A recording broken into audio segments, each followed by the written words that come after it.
SP Bhadrak निर्देश क्रमे Bhadrak district रे एनडीपीएस मतलब आपंकर धला जहर एवं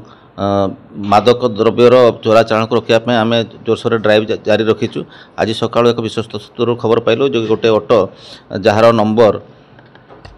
आपंकर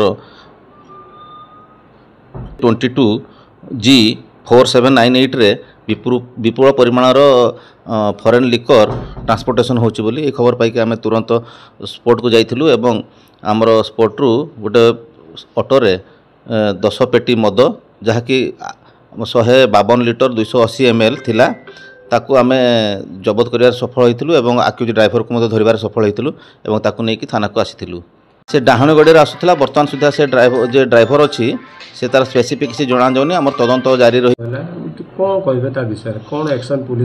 ना आम ये गोटे कंटिन्यूअस प्रोसेस आपंकर चोरा मद कार्यकलाप को जीरो टॉलरेंस नीति आमर नहींचु एवं आम जो मैंने भी चोरा कारबार लिप्त अच्छा विरुद्ध में विहित कार्यानुष्ठान ग्रहण करुचु ना से इन्वेस्टिगेशन जारी रही। बर्तमान से ड्राइवर को पचारा पर से कहाठू नहीं कौ जगह को लेकिन जाऊला तार मुख्य कारपोरदार किए से विषय सविशेष तथ्य ग्रहण करके आम विहित कार्यानुष्ठान ग्रहण करूँ।